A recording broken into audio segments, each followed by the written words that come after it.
The time has come here at Foxwoods. Dannie Williams and Hank Lundy have been waiting for nightfall in Mashantucket, Connecticut. Time to prove themselves. They've been sticking out their chests plenty in the lead up to this lightweight showdown. They've served a pre-fight feast of tension and plenty of talk. With a confident, fearless attitude and lightning-fast hands, Hammerin' Hank Lundy has worked his way into contention. Now the up-and-coming Dannie Williams is a roadblock on that path to Lundy's title chances. He has no business being in the ring with me. He fought a bunch of bums, and then he got the audacity to say he's going to knock me out. That's exactly what Dannie Williams is trying to accomplish tonight. He's a heavy-handed lightweight who scored a devastating knockout on Friday Night Fights last summer. I guarantee he won't hit me with a handful of rice. Others have hit Hank, like this toe-to-toe fourth round with former titleist David Diaz in his last bout. But time and again, this Philly tough guy backed up all his big talk. He brought the hammer every which way. Knockout by Hammerin' Hank Lundy. The stakes are higher this time. Ranked in top 10s, both men could have taken a different route, but they chose each other. Now their destiny will soon be revealed on Friday Night Fights.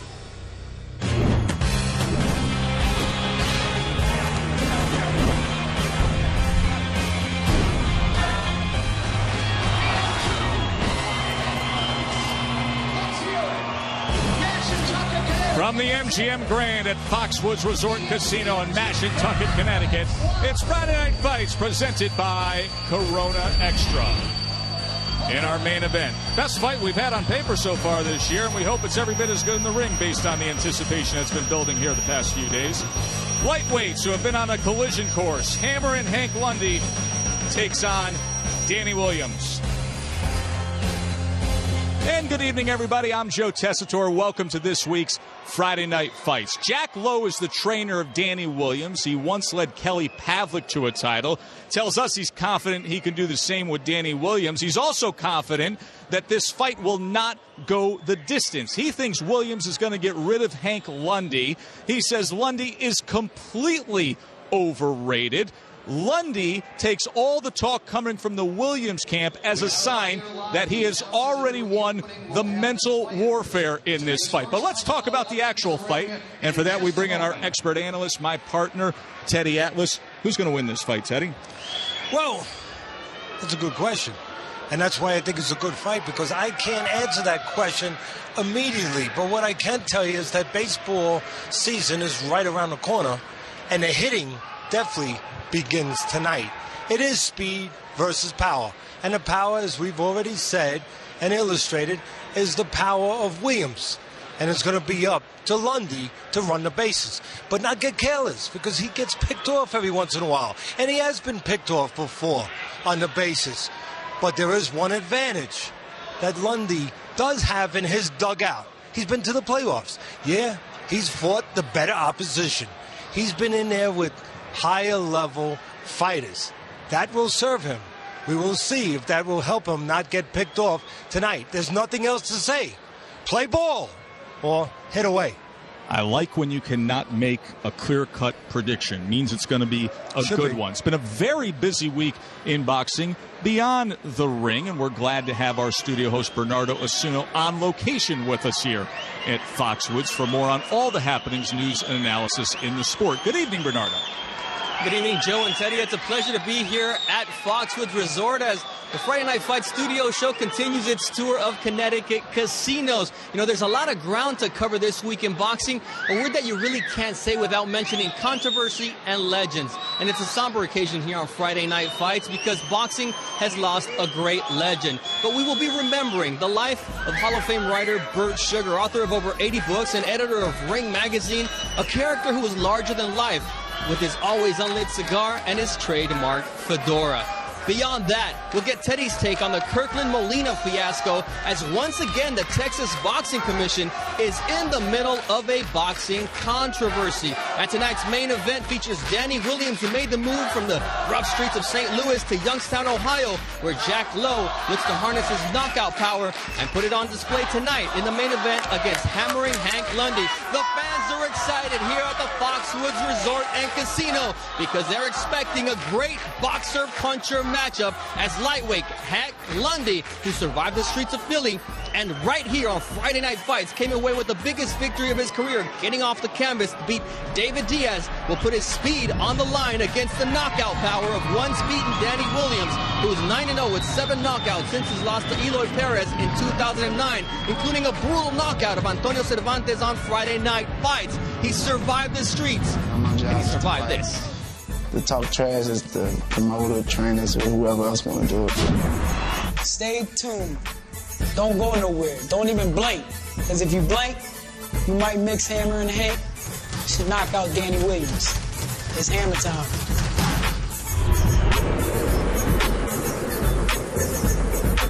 Tenemos algo extra.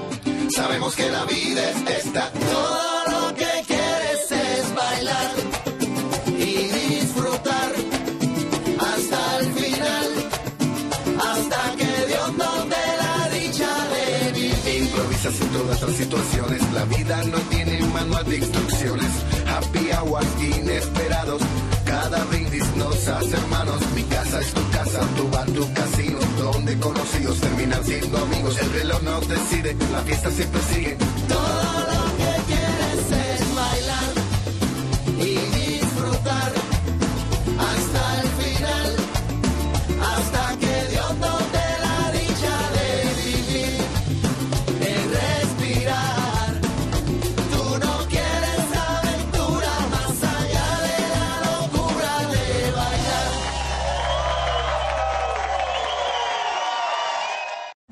The original extreme sport is hacking and sawing its way onto Outdoor Channel. With timber sports, it's not upper body or lower body, it's whole body. And this year, the competition is fiercer than ever. It's a scary event, and things can happen. The adrenaline of having 60 horsepower in your hand run through that log, quite a bit of finesse. Follow the top lumberjacks in the sport all the way to the World Championships. Steel Timber Sports Series premieres Sunday, April 1st at 4 p.m. Eastern on Channel 396. 21st Century here with two identical, stolen cars. Luckily, the two cars that used to be here were both covered against theft. One through these guys, the other through 21st Century. So both cars can be replaced. But drivers who switch from Allstate to 21st save $577 a year. Call 888-GET-2121 today or visit 21st.com. 21st Century Insurance. Take it, 21st. ESPN Friday Night Fights is presented by Corona Extra, proud sponsor of Friday Night Fights, and as always encourages you to relax responsibly. And in part by the new Just for Men Auto Stop, knocks out the gray better than ever.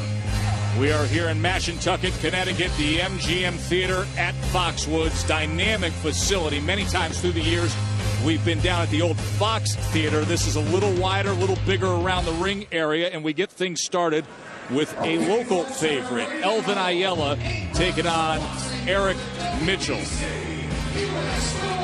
And there is New Haven, Connecticut's Elvin Ayala. He's now 31 years old, a record of 24-5-1. He checked in at 158 pounds on that 5'11" frame. You see some of the notables. You remember what happened to him in June 2010. We went up to Montreal, outdoors, over 10,000 folks to see the then unbeaten power-punching prospect David Lemieux. Ayala was dismissed in one round. Since then, he has won 4 straight, fought for a title against Abraham in Europe, had a draw with Sergio Mora. He was supposed to be facing off against Hector Camacho Jr., but Camacho Jr. withdrew, citing a hand injury midweek. So on 3 days' notice, 42-year-old Eric Mitchell takes the assignment, a 19-year veteran, a long-time traveling underdog. He's 23-8-1 with 11 knockouts. Let's see how the fighters will keep their edge. Brought to you by Just for Men Mustache and Beard. Well, let's start with Ayala, the man who had full time to prepare. Mitchell was 42 years old and took this fight on 3 days' notice. His body might be soft, so go hit it. And for Mitchell, well, you had no time to train. Jump on him early. you may have nothing left in the tank late. Veteran referee Johnny Callis will be the third man inside the ropes. They are scheduled for 8. Elvin, this is for the WBC U.S. Middleweight Championship. You received your instructions in the dressing room. Protect yourself at all times. Above all, obey my commands at all times. First command is right now. I want you to touch him up. Touch him up. When the bell rings, come out fighting. Good luck. Johnny Callis, one of the good guys in the business who has spent much of his professional life with a youth boxing program in inner city Hartford, Connecticut, and a veteran referee of many of these cards here at Foxwoods. Not for nothing, Joe. You know, I know that we have a liberation of these meaningless belts floating all over this darn sport, but how do you say that a belt is on the line when you have, as one of the opponents, a 42-year-old coming in on 3 days' notice? Well, that's why you and I just completely dismiss any talk of it at all. It's just absurd. But Mitchell took this fight, as we said, 3 days' notice. He's lost 4 of his last 5. But they have been 2 good fighters. His only win was a close split decision. And he does a lot of grabbing, Mitchell. And, you know, that's not good for our audience. Hopefully he'll limit that a little bit. But it'll probably be better than the original opponent was going to be, Hector Camacho Jr. He does a whole lot of holding. Didn't figure to be really a great watch. And he was a southpaw. So Mitchell, maybe a step up for us, and maybe a step up for Ayala a little bit. When you look at that recent stretch of Eric Mitchell, where he has lost 4 of his last 5, taking some of those fights on short notice, fighting Joachim Alcine up in Canada on his turf, taking a decision loss there, going to Russia on short notice to fight the undefeated Dmitry Pyrog, being TKO'd in 5, and then more recently going down to Puerto Rico to fight a prospect down there in Jorge Melendez, a fight that was close, 10-round decision. Some thought that Mitchell should have earned the victory down there. Look, there's a reason why Mitchell can take fights, even at 42 years of age, which is pretty incredible, actually, on short notice. And he's used to taking fights on short notice. And the reason is because of his style. You know, he makes it an ugly fight, and he can slow the pace down with some grabbing, with some posturing, stepping out of range a little bit, feigning a little bit. And when you can slow the pace down, well, you can still fight at an older age. Was disqualified for excessive holding in the 11th round against Danny Perez back in November 2008. To your point in terms of the style. And as you said, Joe, he's been in there with good fighters, Mitchell. Give him credit. He's fought 3 world champions. I think Ayala should be pushing the envelope a little bit. He had full time to prepare. As I just said, Mitchell wants a slow pace so he can go rounds. He doesn't want a fast pace. There's not a lot in the tank. Might come up empty. And right now, Ayala is cooperating a little with Mitchell, giving him a slow pace, not pushing the pace, not making things happen.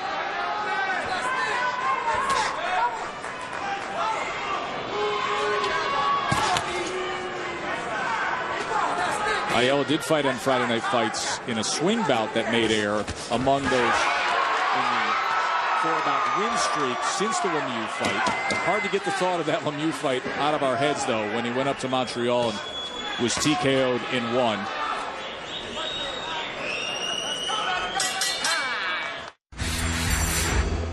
I've been driving this funny car for over 30 years. I've got 15 championships. And I raised 4 beautiful girls. I've carried this picture for over 25 years. That's me, and that's Ashley. I got a lot of miles on me, but I'm just getting started. It's never too late to help extend your car's career with the Castro GTX family of products. Find the one that's right for your car at CastroGTX.com. It's more than just oil. It's liquid engineering. Hello? Hello, Todd. Just calling to let you know I'm giving you the silent treatment. So you're calling to tell me you're giving me the silent treatment? Yeah. Jen, this is like the 8th time you've called. Fine. My family has free unlimited mobile to any mobile minutes. I can call all I want. I don't think you understand how the silent treatment works. Hello? Buy unlimited messaging and get free unlimited calling to any mobile phone on any network. AT&T. Joe and Teddy with you here at Foxwoods, their MGM Theater here in Mashantucket, Connecticut. Opening bout on this week's Friday Night Fights. A very good main event set to come your way tonight between Dannie Williams, who was so impressive last year with a knockout on our air, against Hank Lundy, who has been so entertaining through the years with victories as well as one TKO defeat on Friday Night Fights. You know, Mitchell said he was in the gym, as people Go off each other. They always say that, but he said he was in the gym and that he's in Keep shape. him up, Elvin. Keep him up. But yet he's 6 pounds heavier than his last bout. As a matter of fact, he's coming in the heaviest weight in almost 6 years. Checked in at 159 did Eric Mitchell. A 42-year-old who took this fight midweek on short notice when Hector Camacho Jr. withdrew from the bout. Come on, no hitting the back. Keep him up, both of you. Johnny Callis doling out the warning to both men. I'll tell you something about Mitchell, though. Even though he doesn't have a lot of knockouts, 23 wins, 11 knockouts, but he hurts a lot of guys in fights. He scores a lot of knockdowns. And the reason is you can see he's pretty slick. He looks for that right hand, and he looks for the right spots.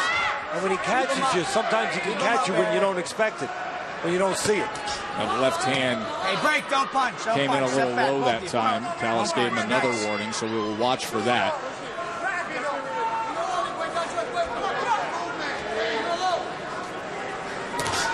Ayala with a 1-2 that time. Mitchell just jumped out of the way of the full impact of that right hand. No, Joe, again, Ayala keeping it a slow pace. Mitchell's people will be thanking him. Again, took the fight on quick notice, can't be in top shape. Coming in as heavy as he's been in almost 6 years. Ayala hurting himself with a slow pace a little bit. So we look at all the advantages that Ayala has going into this fight. But I'll tell you one disadvantage. He was preparing for a southpaw in Camacho, and now, all of a sudden, no lefty in front of him, an orthodox fighter. Maybe that's why he's a little bit slow out of the gate. Took on left-handed sparring in recent weeks. He was working a lot on moving a certain way, countering a certain way in preparation for Camacho, and then the switch up officially on Wednesday morning to the orthodox fighter, Eric Mitchell. And look, this is a mental game, 75% of it. How you are upstairs in the mind, your confidence. Maybe another reason I was a little hesitant, having a little problem here, is he was on the floor in his last fight. Maybe some of that memory is still there, some of that little lack of confidence. Ayala and Mitchell at the end of 2. Stay with us. My name is Doug, and I have mesothelioma. If you need information on medical or financial resources available for mesothelioma patients, call 1-800-444-MESO. Remember, 1-800-444-MESO. Edgar Allan Poe, we are in dire need of your unwholesome expertise. It seems my writing has become the inspiration to an actual killer. You don't know how I've looked forward to this moment, Mr. Poe. I know they're your ideas. I'm just borrowing. I am your biggest fan. Your crowning achievement. Your masterpiece. The Raven. April 27th. At LegalZoom, you can take care of virtually all your important legal matters in just minutes. Now it's quicker and easier for you to start your business, protect your family, and launch your dreams. At LegalZoom.com, we put the law on your side. Evan Ayala told us yesterday that David Lemieux fight up in Montreal when he was KO'd in the first round, that it set him back mentally. That now he takes things a little more serious, that he went into that fight not respecting his weight. He tried to cut 9 to 10 pounds in the lead up to that fight. Now he's on a 4-fight win streak, but off to a bit of a slow start here against a short notice opponent, Eric Mitchell. Let's look at the CompuBox numbers as they see it through the first 2 rounds. Ayala landing 28 of 102 for 27%. Mitchell 16 connects. You know, I talked the prior round about how, even though he doesn't have a lot of knockouts, Mitchell has scored quite a few knockdowns in his career. Ayala does something with his punches, too. He cuts guys. I don't know if it's the snap he gets in him or the torque in the punch. That punch isn't going to kill anybody. No.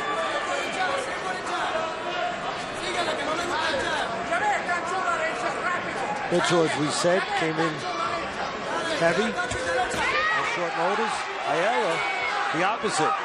Came in his lowest weight, Joe, in almost 5 years.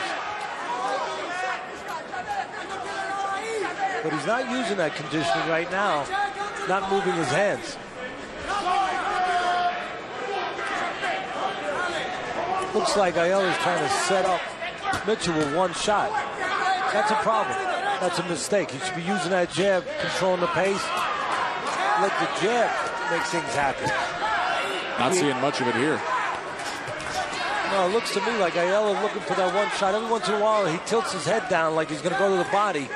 Jabs to the body a little bit. Jabs to the body again. I think he's trying to get Mitchell to think downstairs, and then he's looking to come upstairs with a big right hand. Or maybe a big left hook. Came lunging in that time with the left hook before retreating. There's a right hand to the body. One thing Mitchell is, he's calm. Steps out of range. Moves his head a little bit. Not bad on the defensive end.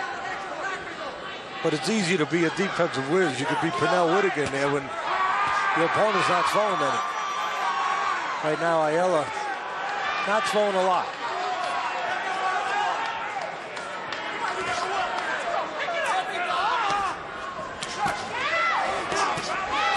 Scored to the body that time against Mitchell. You know, Mitchell's a counterpuncher. He looks for one spot.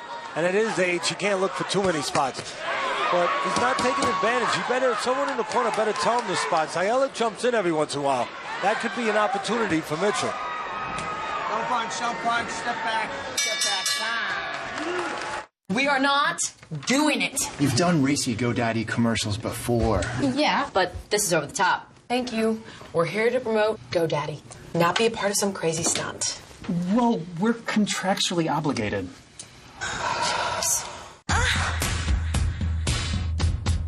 GoDaddy girls coming to set. And everybody's staring. See more now at GoDaddy.com. Ladies and gentlemen, Bernardo Osuna back here at the Foxwoods Resort and Casino, where Hank Lundy will be our main event fighter, taking on Dannie Williams. Take a look at how our main event fighters will keep their edge, brought to you by Just for Men Mustache and Beard. Lundy's 1 year older, has one more fight, but take a look at the rounds, as Williams has fought 48 less rounds and comes up with an 80% knockout percentage. So it'll be the classic boxer versus puncher fight. Back to Joe and Teddy, ringside. Thanks, Bernardo. We saw how Dannie Williams can punch last August against Antonio Cervantes. Sensational knockout there that highlighted our evening on Friday Night Fights. This has been a good lead-up to the main event. Listening to Dannie Williams and Hank Lundy in the respective camps, and a lot of confidence, and Lundy, you know, can talk, so we will see how that plays out. That's coming up later.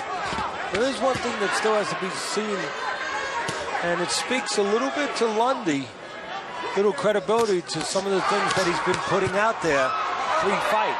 And that is, yeah, Williams can punch, but who has he been knocking out? Right.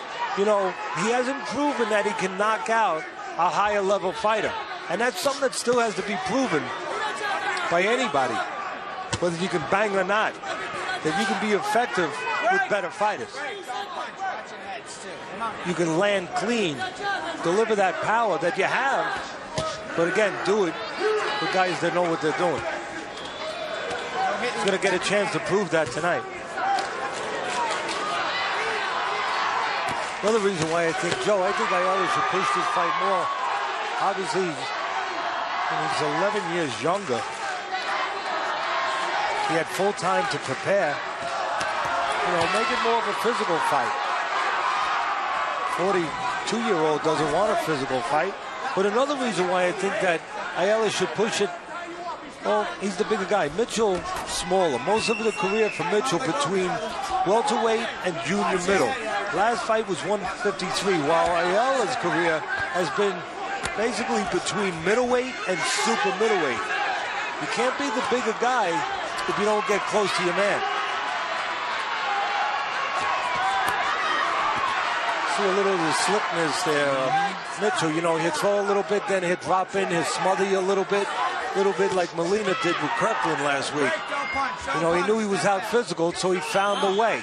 I am very much looking forward to hearing what you have to say about referee John Shorley. Well, I have something to say.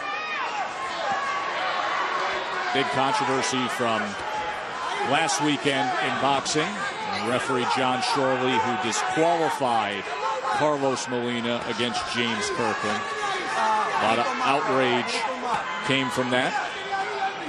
Molina, who really is a graduate, there's a left hand by Ayala as Mitchell now tries to dig to the body, but Molina, who is a graduate of our era and really turned his career around in the past year, and you hate to see something taken away from a guy that worked so hard to put himself in position like that. So we will hear Teddy's thoughts on what happened there in Texas coming up a little later.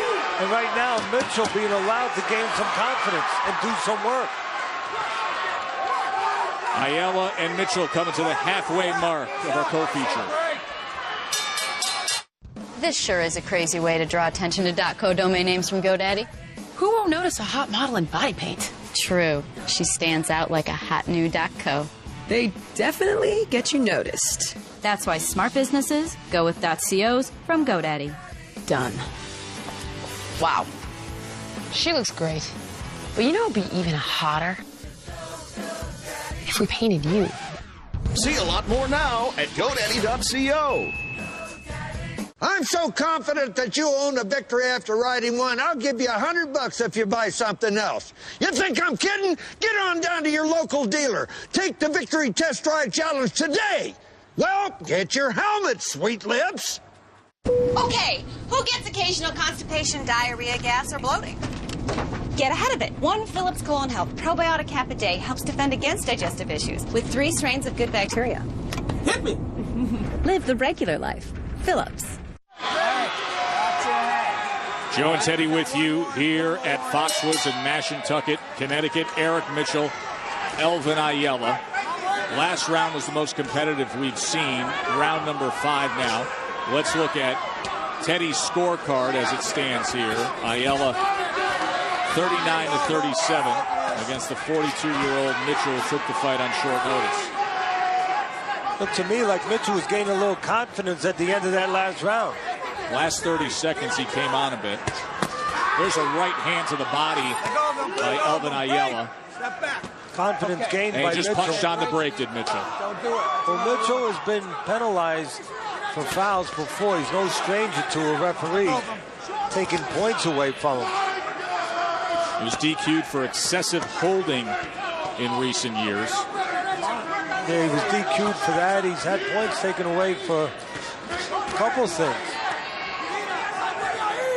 Remember, Johnny Callis gave him a warning earlier about low blows, and now a warning about hitting behind the head. A little infighting for the moment as Ayala covers up and Mitchell shoulders him into that red corner.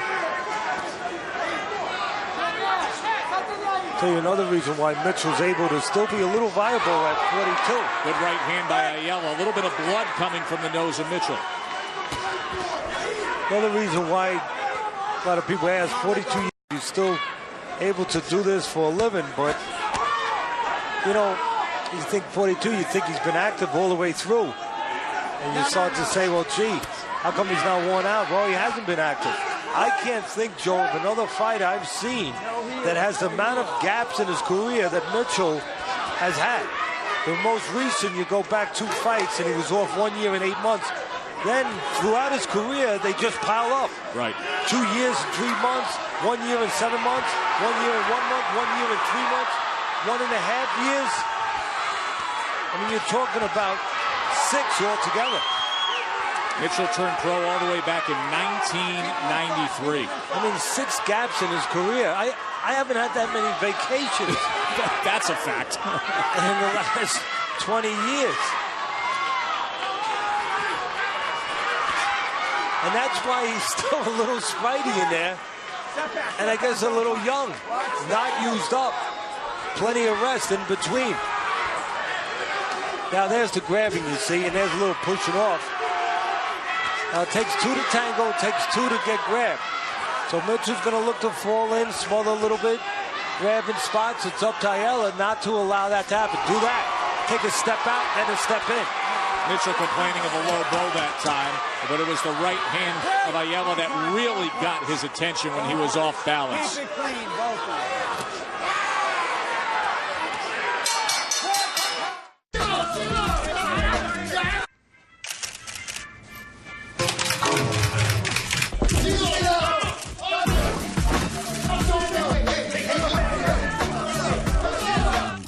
Fix this.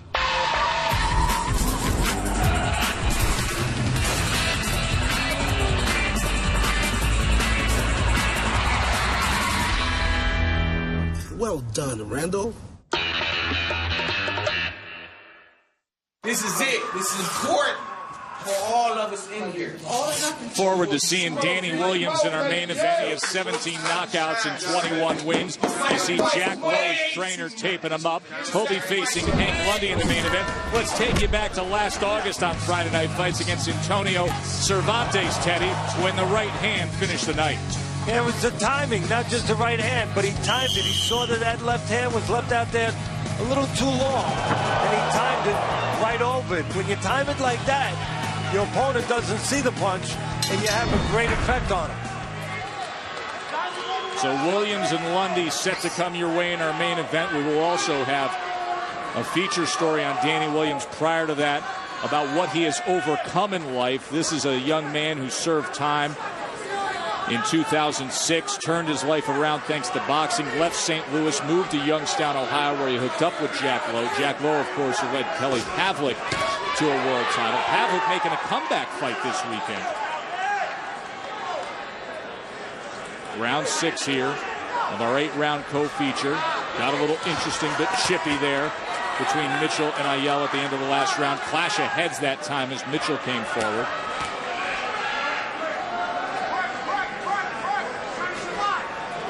As you said, Mitchell's been doing this for 19 years. A little slip there. 19 years, long time. And he still uses those legs a little bit.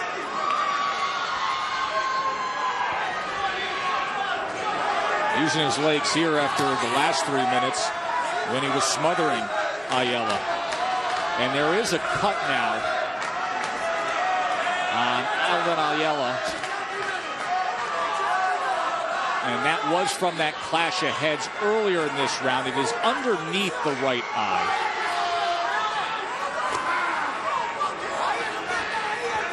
I think one of the questions that shoots out to me, and I'm sure to our fans out there, that we appreciate so much, is that right now, when you see Mitchell start using his legs and be a little bit smart defensively, grab a little bit on the inside, you start to think, is he trying to win or is he trying to survive? Right, don't punch, don't punch. I think you ask that question at certain points about all fighters. I think you ask it a little bit more when the fight is 42. That break, step back. Final four for women's basketball is this weekend. Sunday, things get started with a Final Four special at 6 Eastern. At 6:30, it is UConn against Notre Dame. At 8:30, Stanford against Baylor. You know, Ayala's still not using that height real well. Falls in every once in a while, lunges a little bit, leaves himself a little bit available for a counter if Mitchell would let the hands go a little bit. Pull the trigger. Double jab and then miss with the right hand. To me, I think it's safe. To me, Joe, to say that Ayala, for the most part, is winning because he's just acting like the younger guy. Just a little bit more energetic, a little busier. Finished up strong, doubled up that left hand. We've discovered the original sporting seal in our grandfather's attic. All right, let her rip. We knew we were on something. Just throw that thing over your back and you could just shoot down any hill. And you get the sky and you get the sun and the trees. Taking your product and making it a reality is really what it's all about. I'm Billy Smith, and I started my business with LegalZoom. We created LegalZoom to help people start their business and launch their dreams. Go to LegalZoom.com today and make your business dream a reality. At LegalZoom.com, we put the law on your side. This murder is familiar to me. My writing has become the inspiration for an actual killer. Edgar Allan Poe created countless tales of murder. You may be uniquely qualified to cast light on our killer. Are you up to the task, Mr. Poe? Now, a madman is determined. He's going to strike again. Dear God. To bring every one of them to life. We're running out of time. Send you to hell! The Raven, rated R, April 27th. Good crowd here at the MGM Theater at Foxwoods. Long-standing tradition of fight nights throughout the year. And they're getting set for a good main event. Set to come your way. Dannie Williams and Hank Lundy for now round 7, scheduled for 8. Elvin Ayala, who has a large contingency, who's made the hour drive up from New Haven, Connecticut, to support their local fighter, taking on Eric Mitchell. See that lunging, that groping, that falling by Ayala? Again, that's something that a younger fighter would maybe be more prone to take advantage of, but the opportunities, even for a 42-year-old, are there if he can pull the trigger and counter when Ayala falls in. I haven't been overly impressed with Ayala. I'm not knocking him, but, you know, he hasn't really lit me up. I said, wow, tonight. He's in there with a guy who's defensive-minded, so that makes it a little harder, and also he's in there with a guy that is not a southpaw after he spent a month or so preparing for a lefty. So that could have thrown him off. CompuBox sees it this way. He punches through 6 rounds. Ayala with an 88-49 connect advantage. He's also thrown 311 through 6. See, I'd like to see Ayala use that jab more. I know when he throws it, it misses every once in a while. So just lower the target, lower the aim on it, and aim it for the chest. And then you stabilize the guy. There he is, like doubling it up. Yeah, just aim it for the chest, stabilize the guy, and set punches up. Control him a little bit, and go to the body a little bit more. There's a 1-2 by Ayala, and then he tried to get that left hook in on the back end of it. Went to the body and missed with the right hand that time. Ayala has a good man in the corner with him. Peter Manfredo Sr. does a good job, and just as importantly, actually I guess it's more importantly, a good person. Hard to come to a Southern New England fight card and not see Peter Manfredo Sr. work in a corner, whether you're at Mohegan Sun or Foxwoods or one of the fight venues in Rhode Island. Very active in the fight game, and a lot of veterans as well as young prospects have trusted his guidance many times through the years. And his guidance outside the ring too.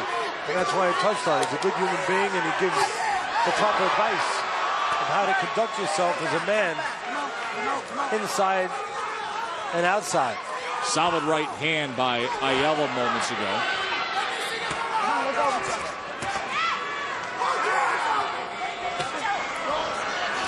There was an opportunity for Ayala to do some kind of punching right there. But he let that right hand just go by Mitchell.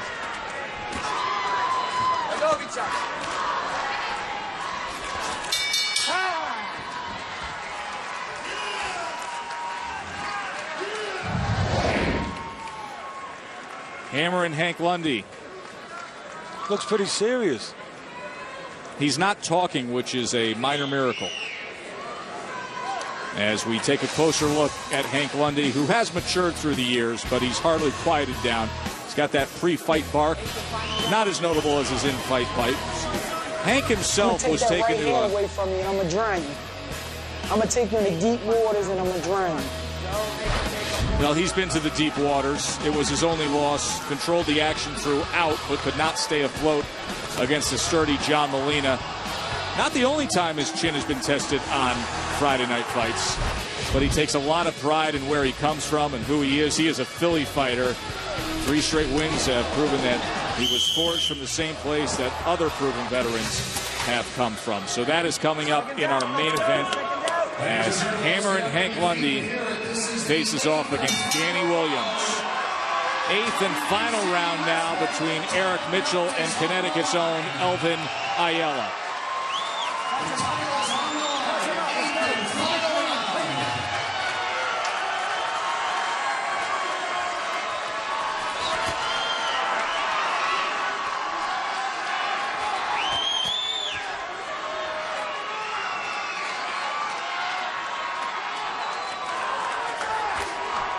So there's that lunging again.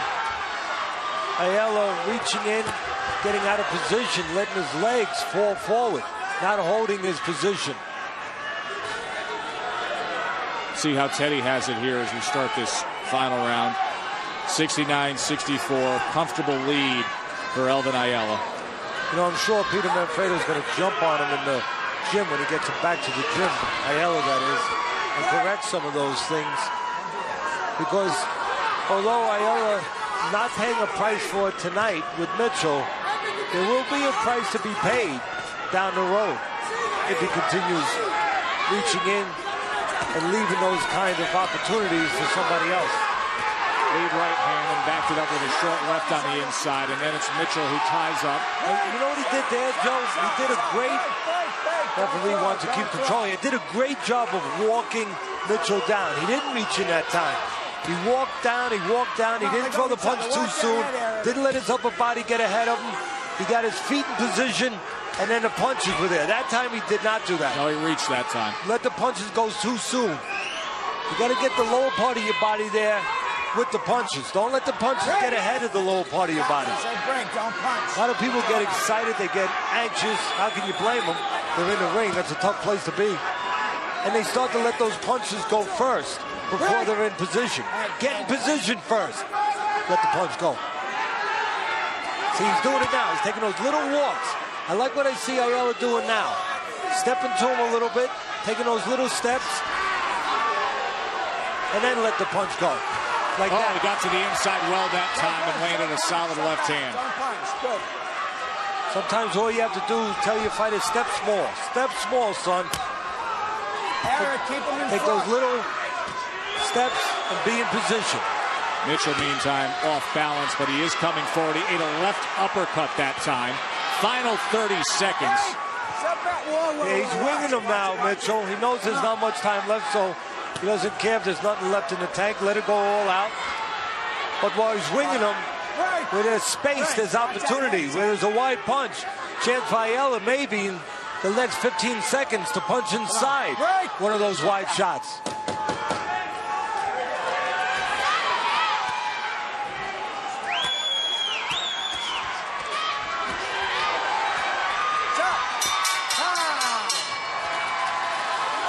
So Mitchell and Ayala finish up 8 rounds. And the crowd here in Connecticut confident that their man will come out the victor, as Peter Manfredo Sr. looks to congratulate his charge. Williams and Lundy set to come your way in the main. When we come back, we will hear from the judges here at Foxwoods.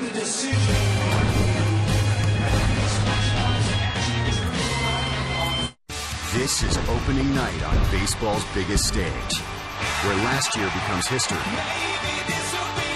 and next year becomes now. Opening night, Cardinals-Marlins, Wednesday at 7 on ESPN. You can tell when a track works or not. You know, people are dancing or if they're clearing the floor.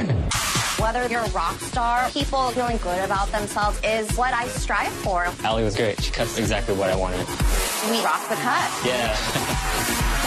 Nobody does what Papa John's does. It's Papa John's new Buffalo Chicken Pizza. Get a large for only $10. Featuring all white chicken. That's Papa John's quality for just $10. Call or click papajohns.com.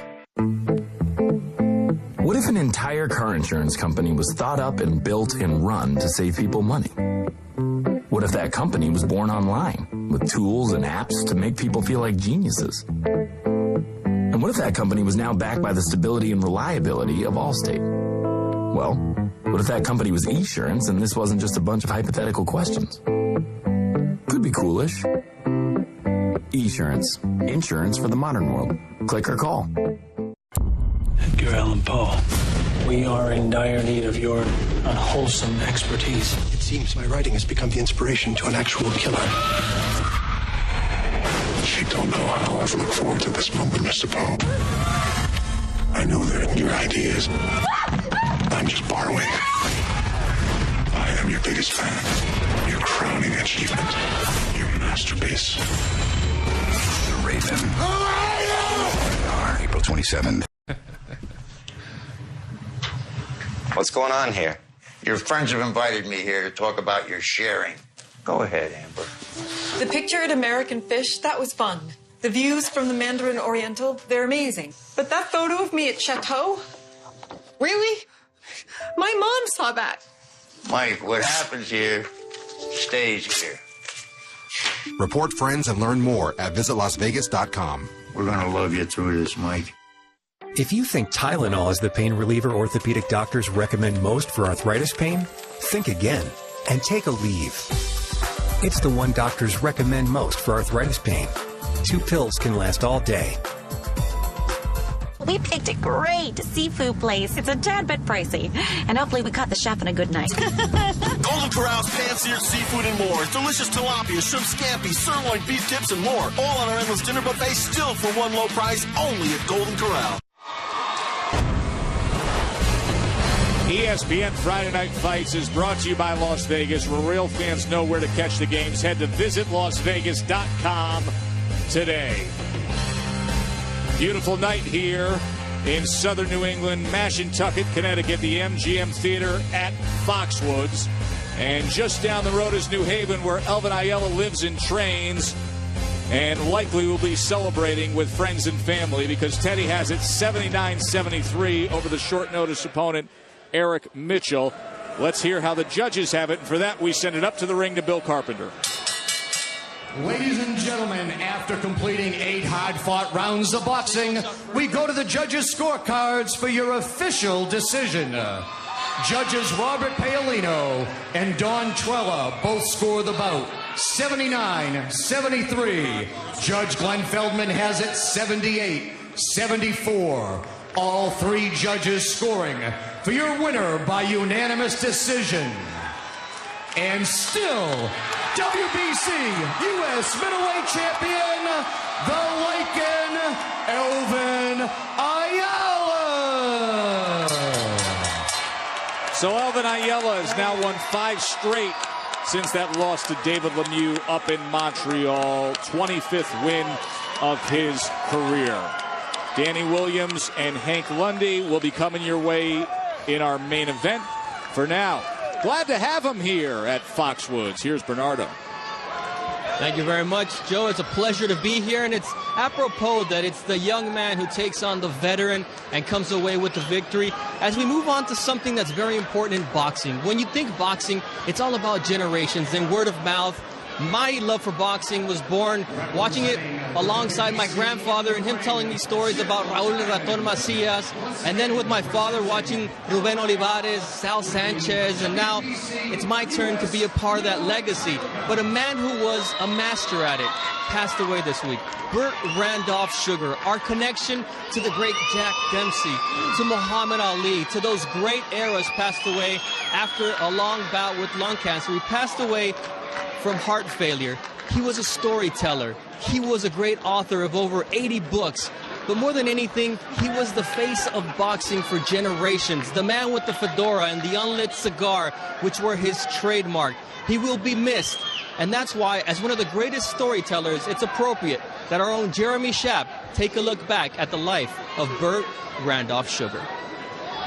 For decades, one of the most recognizable figures in the landscape of sports, thanks to his signature fedora and inevitable cigar, Burt Randolph Sugar was born half Jewish, half Virginia aristocrat. descended from the noble house of Randolph, which might explain the strange dualities that would define him. He was highly educated, a graduate of the University of Michigan's business and law schools, but he spent most of his life among those who'd been educated at places like Stillman's Gym, the so-called University of 8th Avenue. He loved to play the clown, in public and in private, on TV and often in film. If organized crime was in boxing, it'd be better organized than it is today. If you put all of it into a little bit of a thought process called, I don't know what the hell I'm saying, and I can't read it, but I'll come up with it. I'm just hustling, I guess, like the proverbial 25-cent girl on 42nd Street. It's not unfun, it's just tiring. But he was a serious historian of boxing and baseball and American history, the author of more than 80 books. He championed the sport with which he was so closely identified, but was no apologist for it. He knew where boxing's bodies were buried and gladly shared the wisdom. I think what happened to Buster Douglas was food. There was no we. It was he. It was me. It was one. I don't conform, they point fingers at me. And boxing doesn't conform, they point fingers at it. Most of all, Sugar was an indispensable repository of the facts and legends, myths and mysteries of the sweet science. If you absolutely needed to know what Stanley Ketchel liked to eat for breakfast, or whether Angelo Dundee really did save Muhammad Ali against Henry Cooper, Sugar was your man. In his half-century in the business, boxing was knocked from its pinnacle at the apex of American sport, but Sugar's enthusiasm for it never waned. It's no exaggeration to say that no modern sports writer meant more to the sport he covered than Burt Randolph Sugar. He was no fighter, no Ali, no Leonard, but with his knowledge and his passion, he was to boxing what his forebears were to colonial Virginia, a true aristocrat. And to me, that's all I can say about boxing. The wonderfulness, the warmness, the memories of a great sport. Burt Sugar was a true Hall of Famer, not only in boxing, but as a human being. Meeting with him and talking with him, he always gave every young journalist the time to listen and to teach. And those were moments that I will always cherish, shared with Burt Randolph Sugar. Teddy, you shared a lot of moments with him. You even collaborated on several books. He was very involved in the Teddy Atlas Foundation. What made Burt Sugar so special? Burt, a lot. But some of it was that Burt, obviously, as we've already heard, was a Damien Runyon-type character. He was witty. He was great at telling a story. He had instant recall with boxing history and with baseball history. He was able to switch from one thing to another. And oh my goodness, he was so much more than just that. He was brilliant.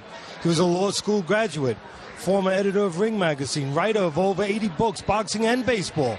And like Angelo Dundee, he was the unofficial ambassador of the sport. Some would say, and probably rightfully so, he was the face of boxing. And when you got past all that, and the fedora, and the cigar, he was loyal, and he cared about the sport and the people in the sport. And he was my friend. And this sport will never be the same without him, and not nearly as much fun.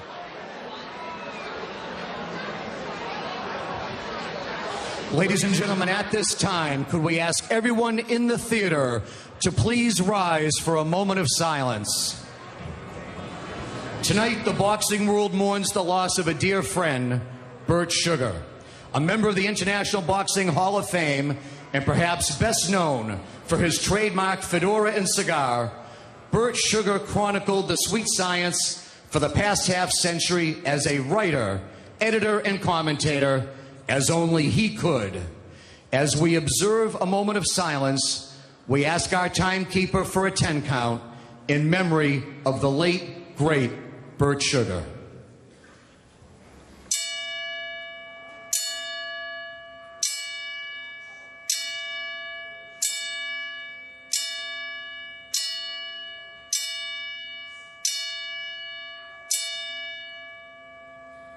Burt Sugar, rest in peace.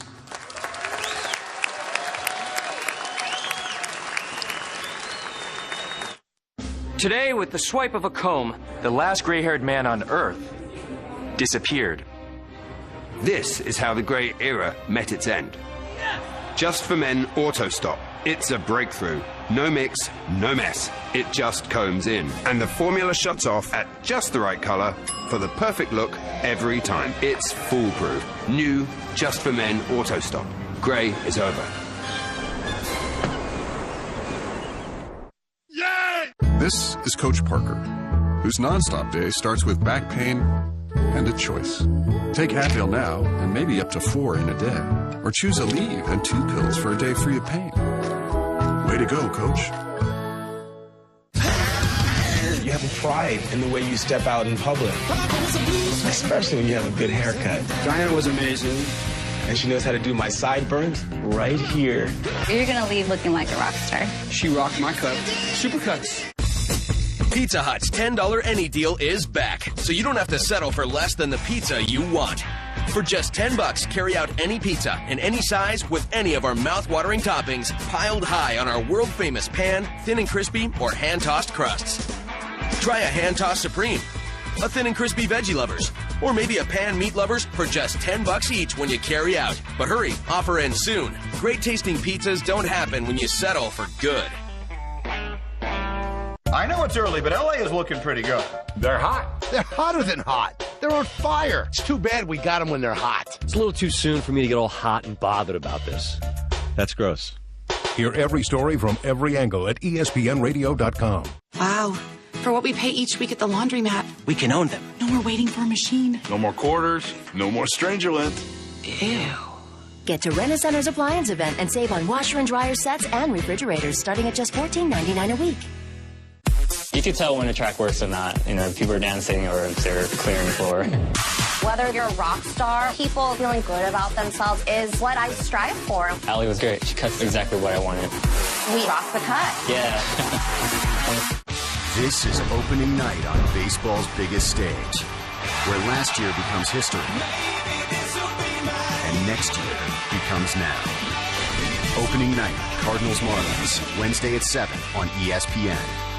4 teams remain. The Union Dutchman pops their ticket to Tampa. Frozen 4 solid. 2012 Men's Frozen 4. April 5th on ESPNU and ESPN2. Niagara Falls, the ultimate torture test for a deck. The ultimate protection, Thompson's Water Seal. Chosen to protect the most water-drenched decks in America. The decks at Niagara Falls. Thompson's Water Seal. The most powerful protection against water damage guaranteed. It's a great night for boxing at the MGM Foxwoods Resort and Casino here in Connecticut. And you know, I said you can't say boxing without saying legend or controversy. We've already covered the legend being Burt Randolph Sugar. Now it's time to talk a little bit of controversy, Teddy, as we take a look at what happened to Carlos Molina. I know, especially. Come on, and I know you're not the guy to talk about controversies, Teddy. But we're gonna try it for once, okay? You ready? All right. Let's take a look at what happened, because Carlos Molina is not the first time that he's been on the raw end of a poor decision after controversial draws to Julio Cesar Chavez and Erislandy Lara. He was ahead on 2 of the judges' scorecards after really, taking the fight to James Kirkland. Here in the 10th round, puts Kirkland down. It's ruled a slip by John Shorley. That would be the first mistake of the night. And then as the bell sounded, you can't hear it due to a rights issue, but that was a crucial moment in the fight, Teddy. The cornerman, Oren Askanet, stepped in. Shorley continues his count. The other corner says it has to be a disqualification. And after conferring with the Texas Boxing Commission, it is stated as so. You can say that the rule was applied as it is written. But Teddy, you contend that the rule was not applied as it is written, nor in the spirit of the rule, because there's several rules which were at play in this fight. Well, first of all, the first thing to say is that this is a difficult sport, obviously. It's not like baseball, basketball, football, where you lose a game, you get back on the field, you get back on the court the next day, or the day after, or the following week. You lose a fight, you drop way down. But more importantly, you lose a fight, or a fight's taken away from you, you have to go through thousands more punches to get back to that position, to make the money to get out of the game. Because that's what you're trying to do. Make the money to get out of the game.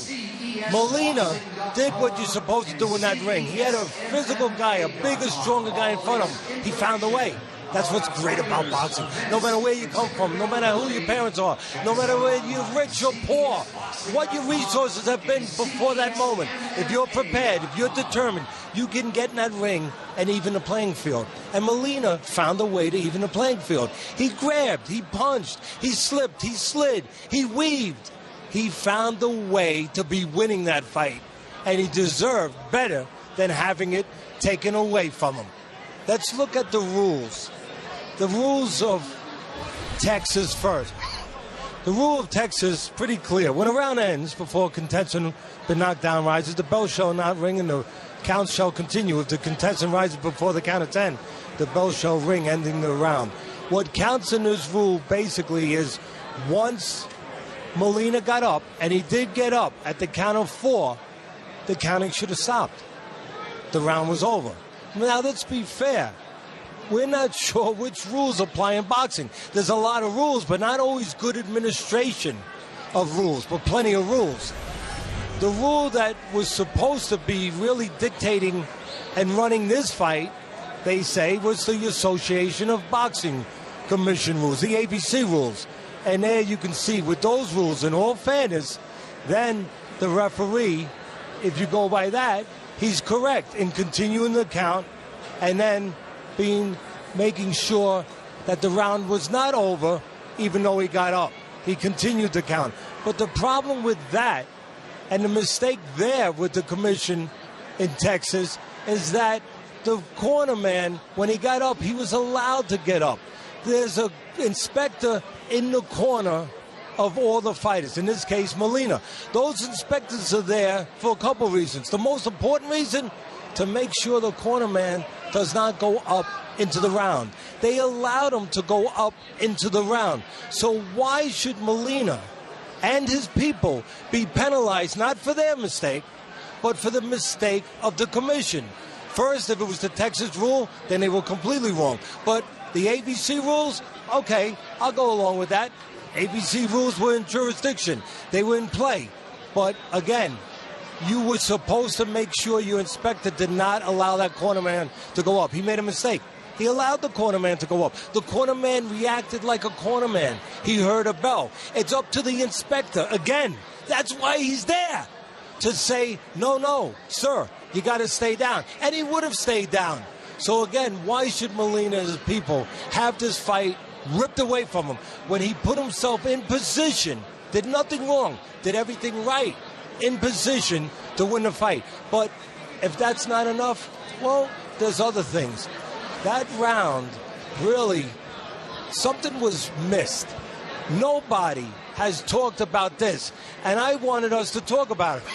Watch this. This is a knockdown. It looks like the punch is blocked, and then like he trips. But let's look at it closer and slower, and you're going to see what I see. And I'm telling you, I'll put my reputation on the line. 40 years. Watch this punch right there. Look at the glove. You see the arrow to the glove? The punch was not blocked. It went behind his ear. And you know what happens when you get hit behind the ear? Your equilibrium goes off. And watch here. He doesn't trip. He falls down. And watch here. Does he look like a guy that slipped? Is he arguing with the referee? I slipped? No. He looks like a guy who's been hurt. He looks like a guy who's getting himself together. He looks like a guy who's just dropped. And a guy that was hurt. And he got himself up. And it changed the whole fight. And people are going to say, well, Teddy, how did it change the fight? Because that one action there, by not giving him the full count, would have ate up maybe 10 more seconds in the round, changed the dynamic, the history of the round. Because the knockdown that made this whole night a fiasco, that Molina suffered, might never have occurred. Because 10 seconds of the round would have been gone. And the knockdown happened at the end of the round.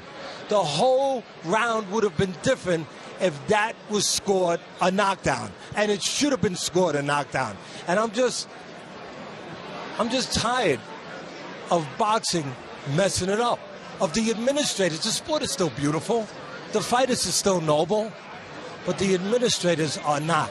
And they need to get the hell out of the way. And Texas is leading the way in terms of controversies with the Campillo decision and the Julio Cesar Chavez Jr. doping situation, but no controversy here as we send it down to Joe Tessitore ringside, because we've got a great main event coming up between Hank Lundy and Dannie Williams. No doubt about it, Bernardo. Send my partner down here as well, and hopefully we won't have any controversy in our main event between Hank Lundy and Dannie Williams. Of course, boxing often used as analogies for life, and in the case of Dannie Williams, making mistakes, taking a tough blow, getting up to continue on, it has been a life lesson. His ability to adapt outside the ring has now brought more success inside the ring. Todd Grisham has more.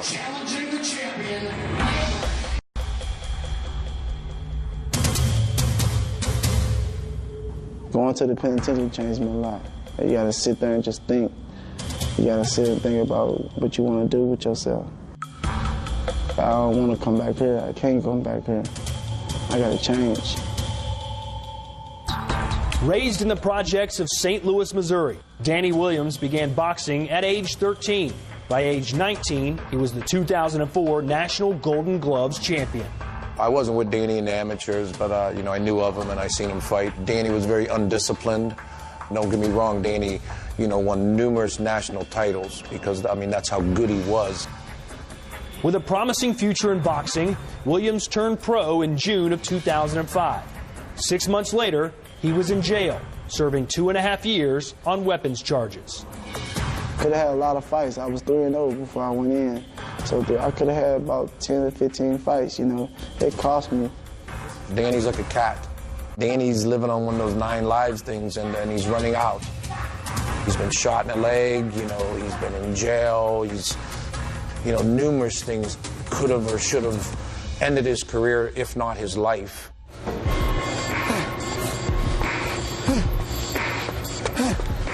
I got out of the penitentiary June 1st of 2008. And then got the call to come to Youngstown. The call came from Jack Lowe, who at that time was training middleweight champion Kelly Pavlik in Youngstown, Ohio. While Pavlik's own troubles eventually prompted his exodus from Lowe and Youngstown, the city was the perfect refuge for Williams. I gotta do what I gotta do. Change my environment, move, go to Ohio. So I changed up, switched it all the way up, so I can just get real full focus, full-time boxing. A full-time boxer, lives, eats, breathes boxing. He's got to come to the gym. He's got to do, the little extra things that we don't do here in the gym. And he lives up here now, so I think that was a huge change in his life. And there's Dannie Williams. Credits boxing for straightening him out. I fought Cervantes and knocked him out in the 4th round. That was the biggest thing I ever accomplished, because everybody got a chance to see me. Hello. Boy, did he like that. And the fight is over. I've preached it to Dannie. I've been to the top of the mountain, Dannie, and I know what it's like. It's a great, great feeling, and I want to get back there. And I know what it takes to get you there. So you got to listen. And he's responded well. And we will see how he responds tonight. Ladies and gentlemen, now entering the ring, the challenger from St. Louis, Missouri, Dangerous Dannie Williams. Remember, originally from St. Louis, but he's been living and training and fighting out of Youngstown, Ohio. As you heard there, the change that it has had in his life. Said simply being separated from some people in his past. Williams now 26 years old. 5'7", came in at 135. Right at that lightweight limit. 21-1, 17 knockouts. Jack Lowe, his trainer, who you see right there behind Dannie Williams, was quite outspoken this week when we met with him. He said, listen, we're going to go to the body. We're going to be the aggressor. We're going to check his chin. And we're going to end this fight early. He thinks Lundy is completely overrated. He said the only reason people don't talk more about that guy, Dannie Williams, is because he hasn't been on TV as much as Lundy.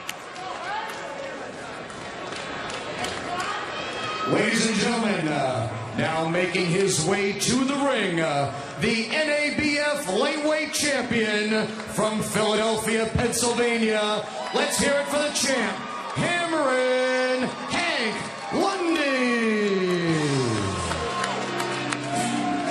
Philly proud Hank Lundy, 28 years old. Also 5'7", right at 135, 21, 1-1, 6 fewer knockouts. He has 11 knockouts in his 21 wins. Raised in Philly by a single mom, was a high school football player, then he turned to boxing when his gridiron days were over. Naturally left-handed, but fights in a righty stance. Very, very confident, loves to talk before a fight. He says he won the mental game and the trash talk game already. He baited Dannie Williams. He said, when I showed up here to Foxwoods, I saw him in the hallway. I went right up to him. When he saw me, he put his head down. He started looking at his phone. Well, the talking and the looking and the stare downs are over. It is time for these guys to fight. And as for how they will go about their business, Teddy's fight plan is brought to you by Corona Extra.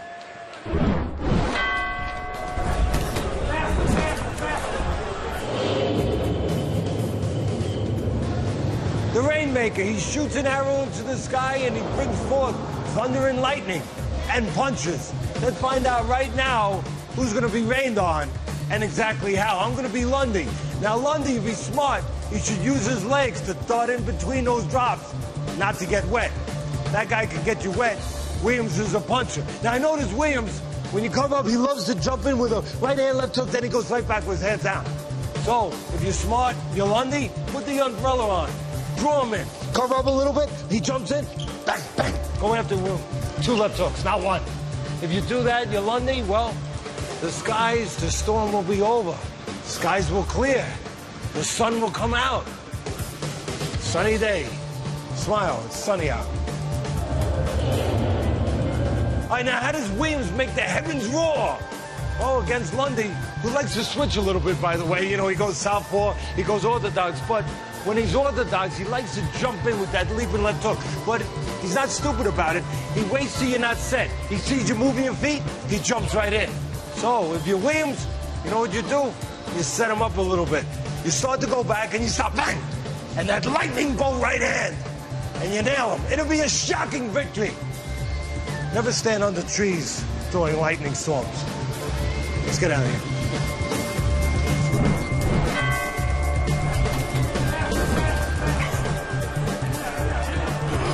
Ladies and gentlemen, it is now time for another classic main event.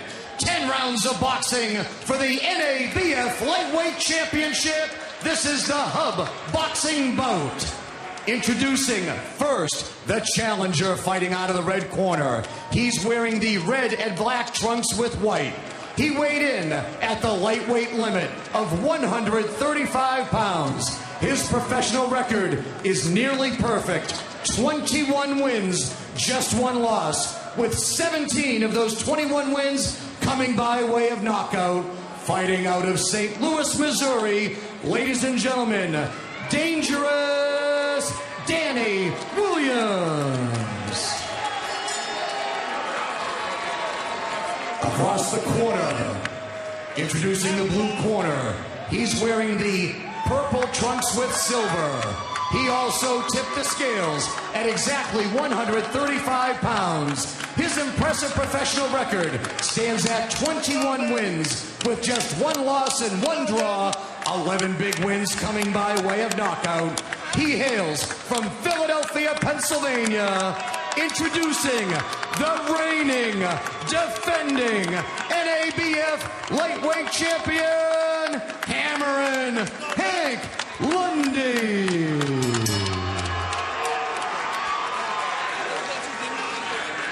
Referee Danny Schiavone with final instructions.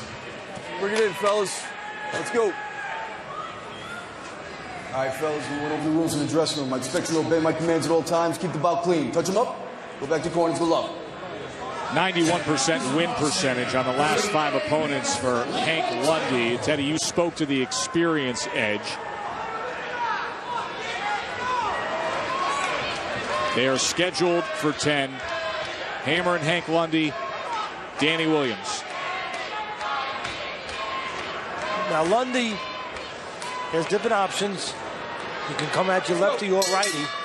Looks like he's going to start lefty, and at some point he will switch to orthodox. Southpaw right now. It's the kind of fight that I think that maybe Williams could survive some mistakes. You never want to make them, but I don't know that Lundy can survive a mistake because of the power difference, the edge to Williams. That mighty right hand of Dannie Williams. And Lundy gives you a chance.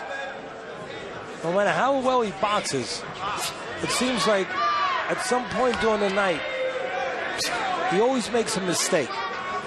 It gives you an opportunity to catch him. He's been on the floor 5 times in the pros. That John Molina fight was a perfect example of a fight that he was controlling. He was having his way, and then made a mistake late. Made a couple mistakes late. Cost him the fight. And as far as speed, everybody's thinking of the speed, of course, of Lundy, but Williams might be, if not as fast, he might even be faster than Lundy. So they're thinking of Williams only with the power, but he's got speed with those hands. Got a glimpse of it with that left hook moments ago. See, the difference, the reason you don't think of Williams as a speed guy, he doesn't use his legs. He'll stand in front of you, and the speed is with the hands. When a guy uses his legs and his hands, you think of that guy as a faster guy. The illusion of being the faster guy, maybe. Lundy and that just would be landed Lundy. a left hand from that southpaw stance. There is some blood on the nose of Dannie Williams.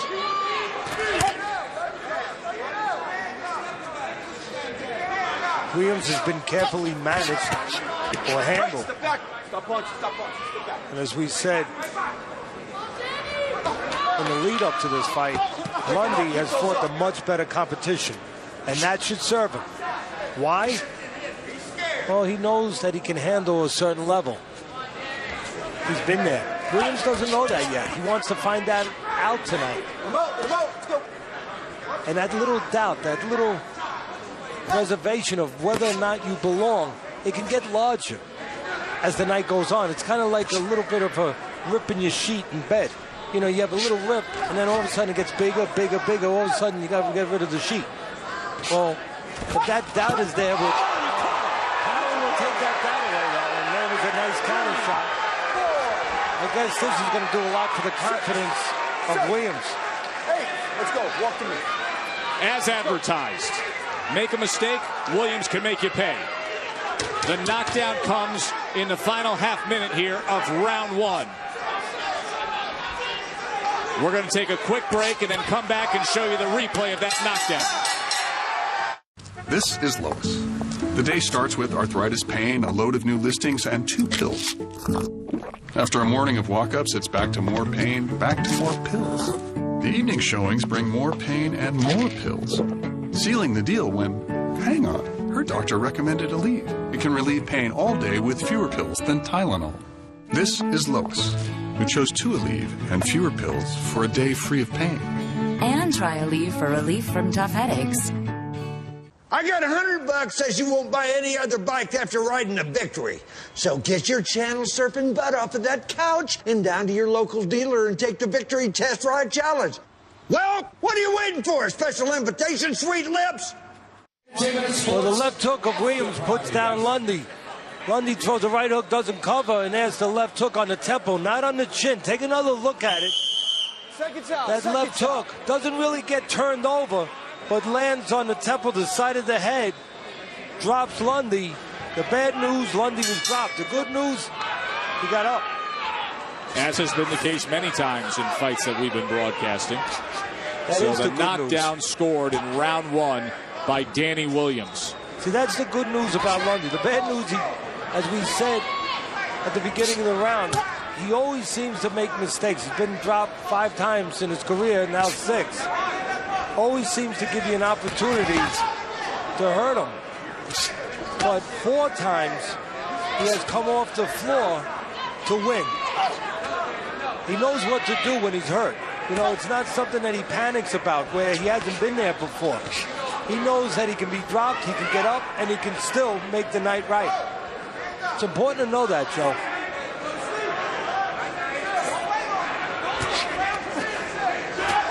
You just wonder now a little bit, Joe, excuse me, if Williams, having landed the punch, and he came here looking to land the punch, but he also came here, I'm sure, with his trainer telling him, do all the other things. You wonder if those other things go out the window now, and he just looks to land the punch, since he landed it so early, and he does that, looks for one shot all night long, and doesn't get into the rhythm that he was ready to be in early. If he does that, believe it or not, the advantage of being knocked down could go to Lundy. Yeah, you've preached that through the years, that sometimes it's the worst thing that can happen to the lesser experienced fighter, especially because they get that false sense of confidence that, boy, that was easy. They still have 9 rounds to go. Exactly, Joe. They forget what they knew coming in, what they were supposed to do to get the knockdown. Use the jab, control the rhythm, control distance, and they start looking for one shot. There's the move we did on the fight plan. Going straight back. Yeah, he comes in with the right hand, left hook to the body, does Williams, and then he pulls straight back. I think that's an opportunity where Lundy really has to look for that, to step with him with the left hook. You said follow him up with 2 left hooks when Williams goes back like that. Use your legs, follow him, and score with those left hooks. There it is again. That's a dangerous habit. Now, he gets away with it because of his quickness, but if Lundy times him and steps with him and throws that punch a little bit like a Peyton Manning, throws that punch behind him like Manning would when he would lead a receiver. Don't throw it at him. Throw the left hook behind him. He can catch him. Good jabs by Lundy. Yeah, Lundy's scoring well here in this final minute of the second round. Yeah, good comeback round for Lundy. Maybe that knockdown served him. Made him more focused. He knows he can't make a mistake. He's got to concentrate. He's raised that concentration. And again, maybe Williams let up the concentration, looking for one shot. A little too much. Shaping up to be a very interesting fight already. We had the knockdown scored by Williams in the first round, and then a fine-looking bounce-back round by Hammer and Hank Lundy. I've been driving this funny car for over 30 years. I've got 15 championships. And I raised 4 beautiful girls. I've carried this picture for over 25 years. That's me, and that's Ashley. I got a lot of miles on me, but I'm just getting started.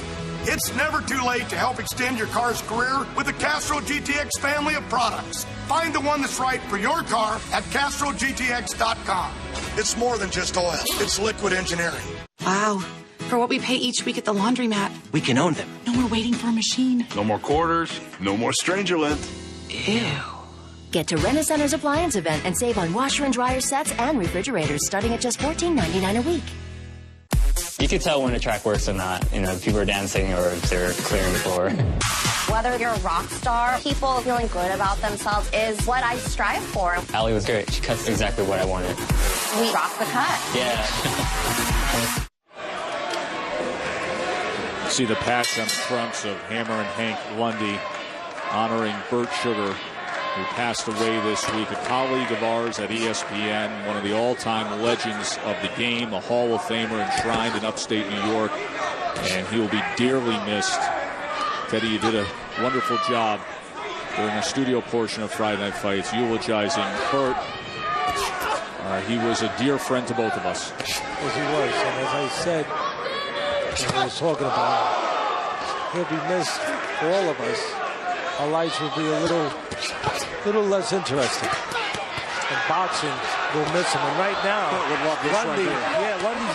Lundy caught Williams, and that got Williams to reach in. Oh, and look at Lundy with a left and a right, and Williams going after him, headhunting as things have heated up here in round number 3. And the reason why Williams is getting caught, he's looking for big shots, and they're too big, they're too wide. And he's leaving a lot of space in between those wide shots. And you know what? The speed of Lundy is getting in between those shots. Standing up to those left hooks of Hank Lundy is Danny Williams. A lot of talk between these two in the weeks leading up to it. See, that was a smartly placed punch by Lundy. He went to the head, and he affected Williams earlier, but Williams was still there. So then Lundy went to the body with a left hook. He should probably go down there more. Short right hand on the inside as Williams swings away. Now he tests the body of Lundy. Both men throwing left hands simultaneously. Great action to start this third round. See, when you see Williams pin Lundy against the ropes, you say, well, he has the advantage. Not necessarily so. Because Williams, even though he's initiating, his punches are wide. And Lundy knows what he's doing in there. He's punching in between those wide shots. And look at Lundy defensively. Give him a little credit here. Keeps those hands up, and he'll dip his shoulder a little bit, move his head a little bit, make those shots miss.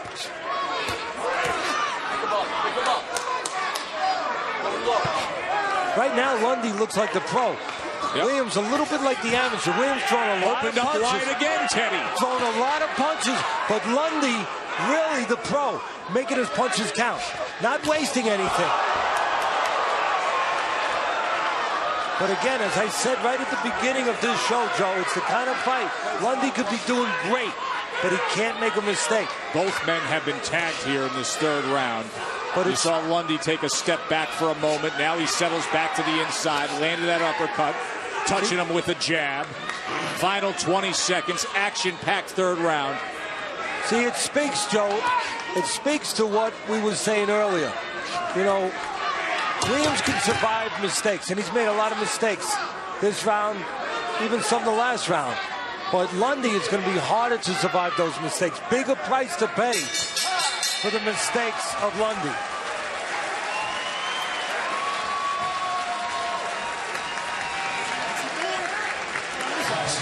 Sports introduces Winco Scrap Metal, serving all of Connecticut. Take a look here at the action, and you see Lundy using his speed, not just his hand speed, but his speed that really Williams doesn't have, the foot speed, moving in and out on him.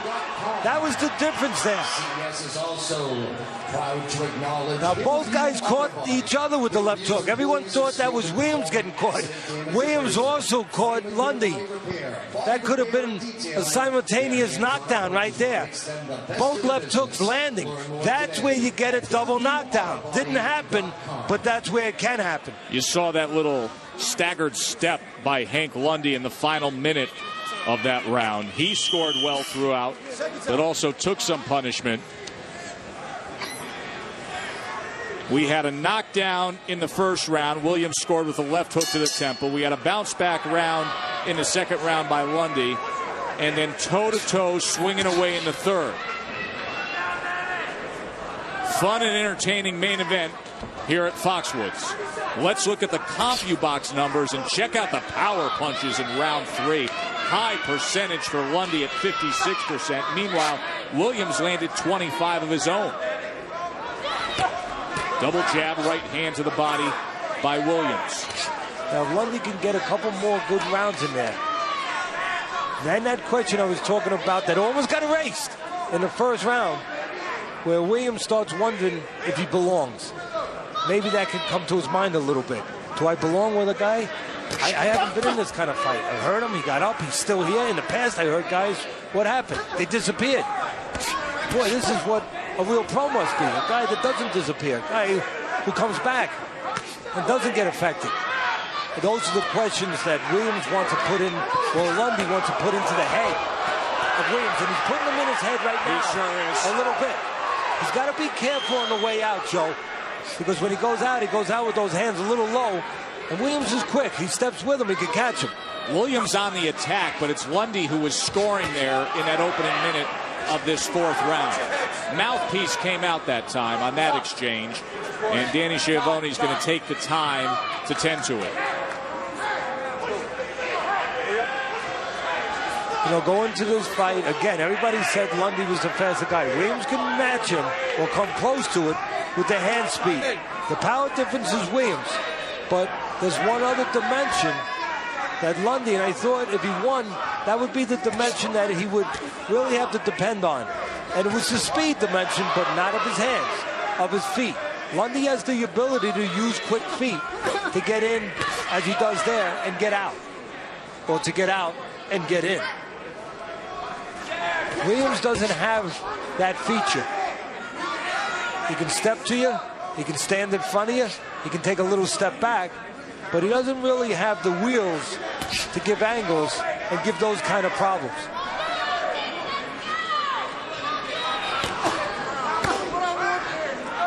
I wonder whether or not Williams is going to wear down a little bit. Again, it's the mental side of it. You know, Lundy's been fire tested. You know, he's been in the trenches. He's been in tough fights with good fighters. Much better opposition than Williams. Those questions have been answered. He knows he can depend on himself. Those questions are just beginning to be asked right around now to Williams in the 4th round of the biggest fight of his career. Williams has gone 10 rounds twice in his career. One of those, the lone loss of his career. That was to Eloy Perez in September of 09. So again, the same thing consistently. That theme will stay. There will always be danger for Lundy all night long. That's what makes the fight so interesting.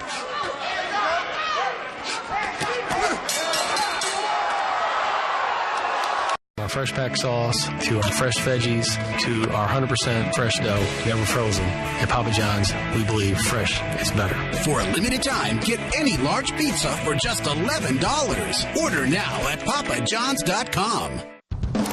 Why should you get a domain name from GoDaddy.com? Because a domain name lets you do so many things on the internet. Use yours to build a website, to promote services or sell products, post your resume, register your baby's name, create a wedding site, then post photos and videos to share with family. Visit GoDaddy.com now to see more things domain names can be used for and get your very own. GoDaddy.com. Domains, websites, and everything in between. This was Teddy's tale of the tape as to the advantages between Hank Lundy and Danny Williams. Does that hold up now that you've seen it so far through 4? Well, I think it does. I mean, both guys are fast. You know, maybe a little advantage to Lundy, but you can see Williams matched legs to Lundy, chin to Williams. He got caught, he didn't go down. Experience, Lundy, tangibles, intangibles. That goes to Lundy, and we're starting to see those intangibles, or we're going to get a peek at them right now, and that, to me, would be the difference. Everything else came out about even, but that would be the difference, the intangibles. What are those intangibles? Well, what we've been talking about. Lundy's been there. He's been in there with good fighters. He knows he belongs. Williams is about to find out. And an interesting mark on Teddy's scorecard as we had the knockdown in the first round, and he's able to overcome that 10-8 round, taking the last 3, according to Teddy, 38-37 for Hammer and Hank Lundy. Remember, most of the fights for Williams, and he's a good, legitimate prospect, but most of his fights have been in Missouri, where you can a little more easily get hand-picked opponents.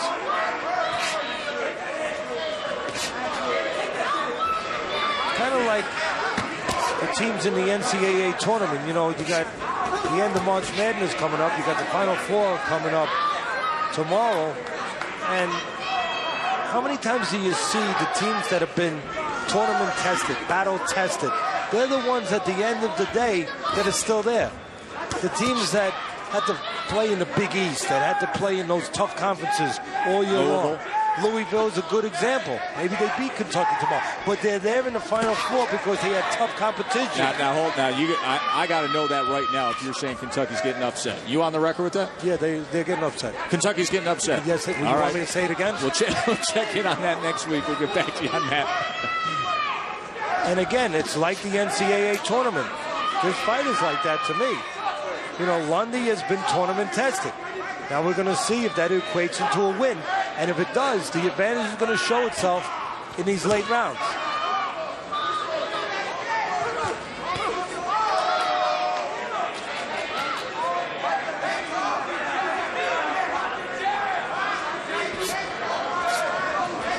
Lundy just putting out that jab.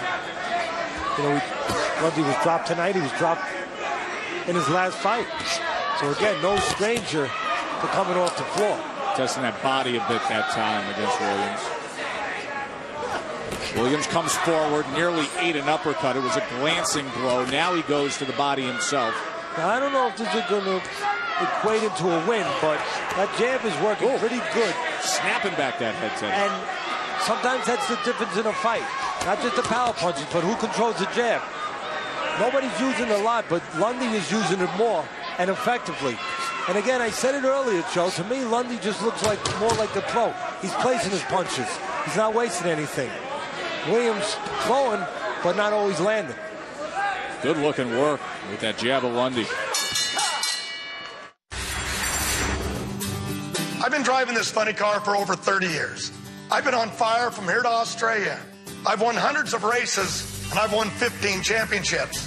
I'm 61 years old, but let me tell you, I never stop believing. So if you want to help extend your car's career like I've extended mine, the family of Castrol GTX Motor Oils can help. Find the one that's right for your car at CastrolGTX.com. It's more than just oil. It's liquid engineering.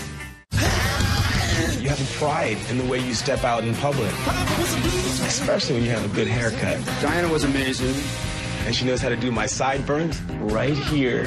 You're going to leave looking like a rock star. She rocked my cut. Supercuts. This is Coach Parker, whose nonstop day starts with back pain and a choice. Take Advil now and maybe up to 4 in a day. Or choose a leave and 2 pills for a day free of pain. Way to go, Coach. Joe Tessitore, Teddy Atlas with you here in Mashantucket, Connecticut, the MGM Theater at Foxwoods. It has been an entertaining main event. Dannie Williams and Hank Lundy. Lundy overcoming a knockdown in the first round. And in that last round, Teddy, plenty of solid work with the jab. And that can be the difference. Again, nobody using their jab a lot here, but Lundy using it more. And more importantly, using it effectively. What do you say we quantify that analysis? And there is the proof of it with CompuBox's numbers on the jab through 5 rounds. Lundy, 118 thrown, landing 51. Basically, you have one guy jabbing, the other guy not. And usually the guy that's jabbing has a little advantage over the guy who's not. Strong NBA doubleheader comes your way Sunday on ABC. Key NBA Countdown is going to get you started at 12:30 Eastern. Then at 1 Eastern, Bulls in Oklahoma City. Boy, Kevin Durant in Oklahoma City playing some good ball. Then at 3:30, LeBron, D-Wade, the Miami Heat, taking on the Boston Celtics. NBA on ABC. This is the kind of fight. Look, I should correct myself, I guess. All fights is the kind of fight where the judges should be on their P's and Q's, you would hope. But this is the kind of fight where the judges really have to be watching what they're supposed to be looking for. Not just who's throwing, who's landing. I said it earlier, Lundy's throwing, just fighting more of a professional type fight.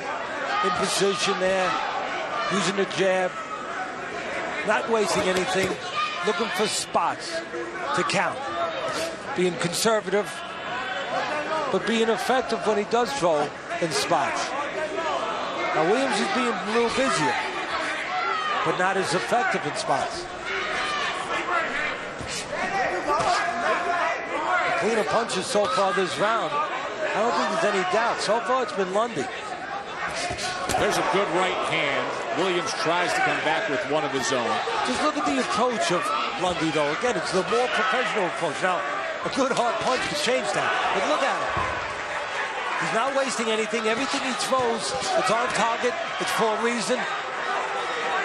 More wasted punches by Williams. Nothing wasted by Lundy. Nothing. I just hope Lundy doesn't get penalized for not wasting punches, not throwing as much. And he's recognized for where he's effective. He's been effective this round. Very effective. But again, he can't make a mistake. Danger looms in the air as long as Williams is still on his feet.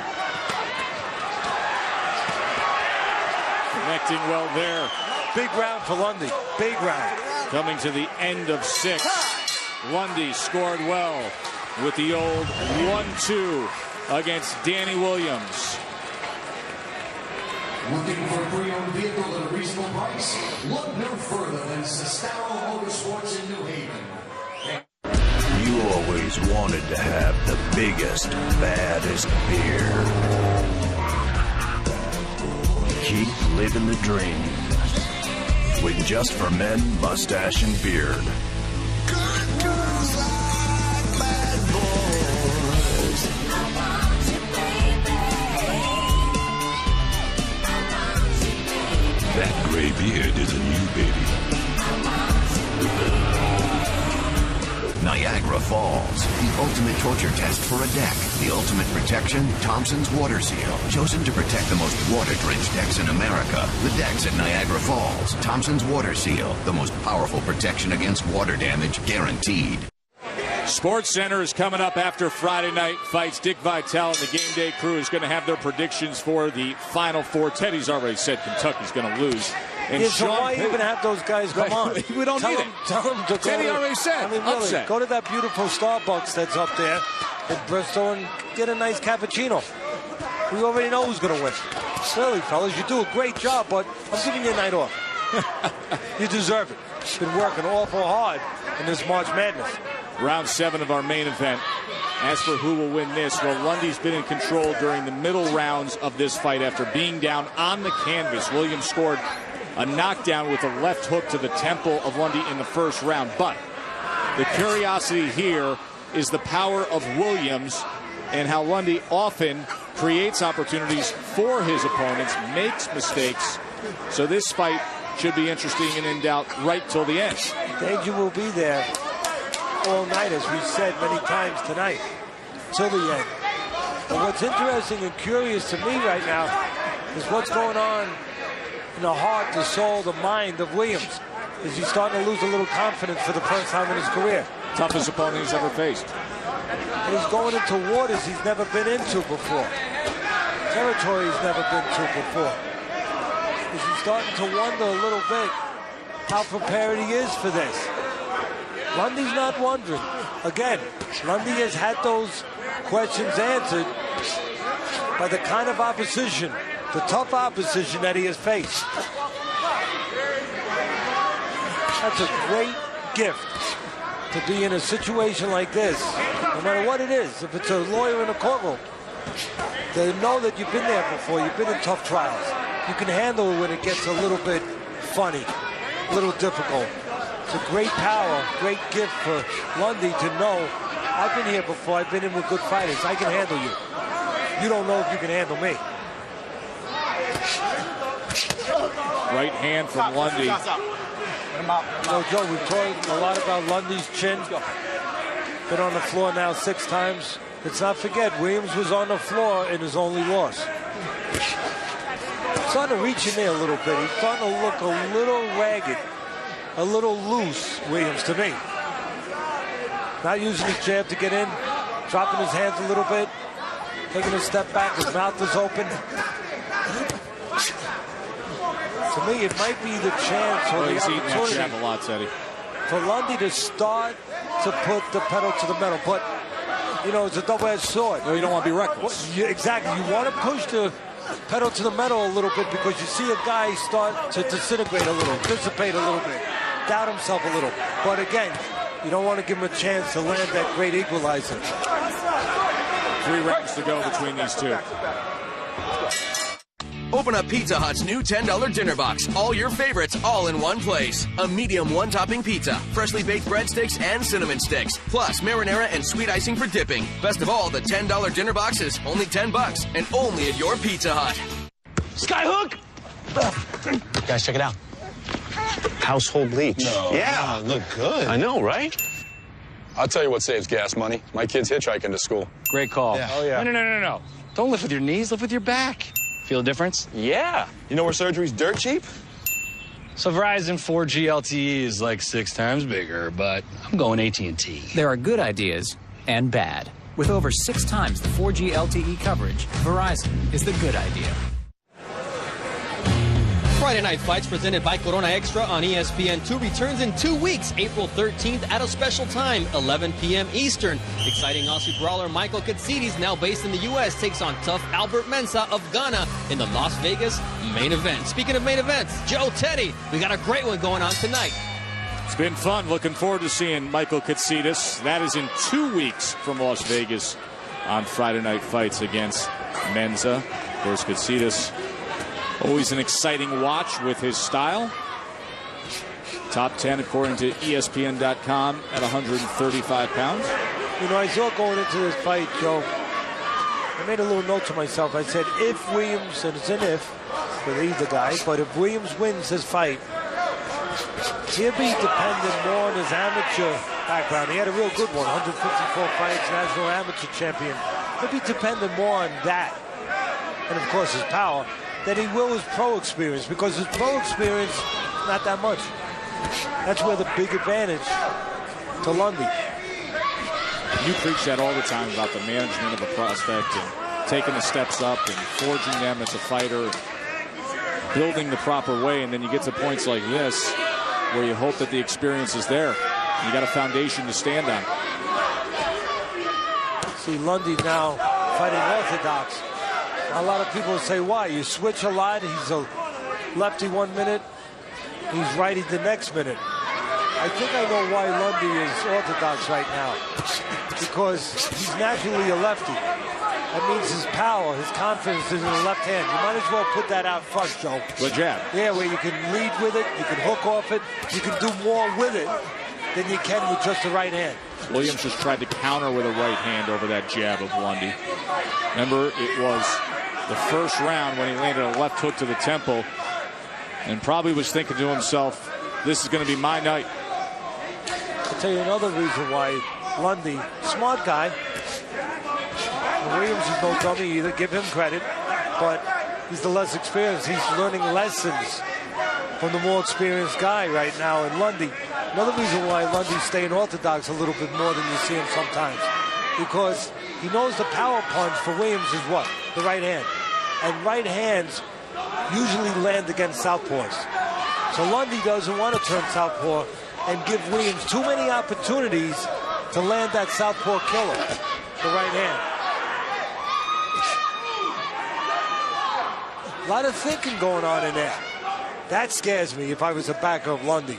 He landed a nice left hook to the body, and then instead of stepping out with his feet, he pulled his upper body back. Yeah, he pulled his upper body. But his foundation was still right in front of him. Exactly. If you're not perfect with the timing of that, you're going to get nailed. He's so confident with his speed, but almost a mistake there. Well, I don't like guys to depend just on their reflexes and speed, their natural talents. I want them to depend on their technique and use that natural talent within the technique.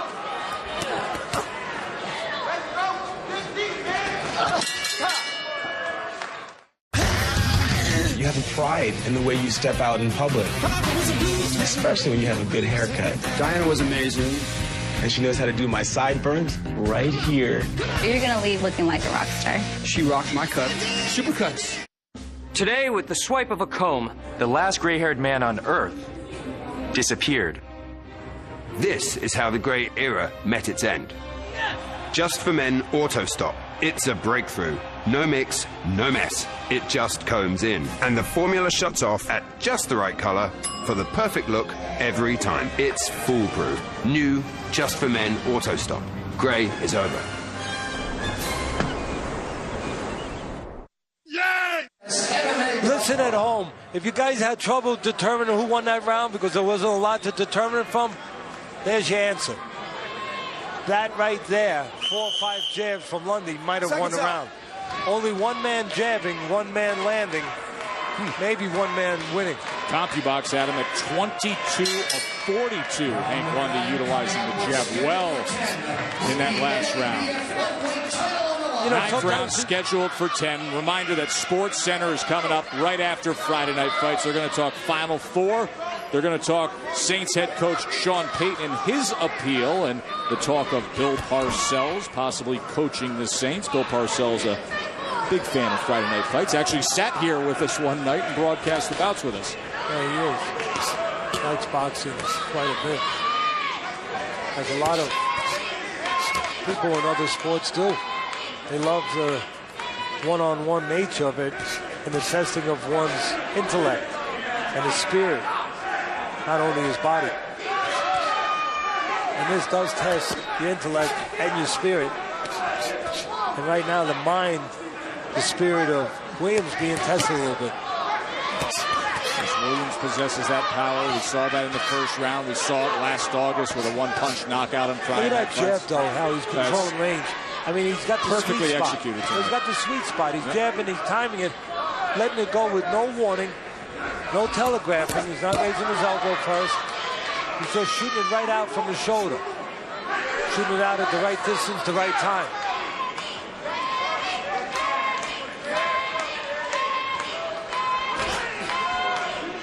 Gets it off that time. Scores again.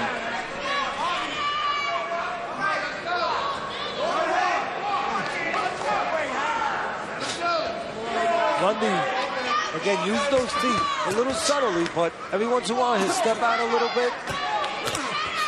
That time he didn't step out fast enough, but he'll step out and then he'll step in. You step out, make you miss, that's the theory of it, and then step back in and connect. But what I like about Lundy every once in a while, when he makes that little step out, he's been making Williams a little top-heavy. He's been making him lean, making him reach in a little bit. And if he keeps making him reach in a little bit, sooner or later you're going to see Lundy score a real good counter on the back end, which he tried right there. I think Williams is coming in a little careless, a little wide, not using the jab to come in, tilting that head forward a little bit. Lundy's got control of this fight right now. He's controlling that range right in front, Joe. Just watch what he's doing. He's keeping Williams behind him. Look at him. He's making Williams reach a little bit. When Williams looks to go in, it's Lundy who catches him first.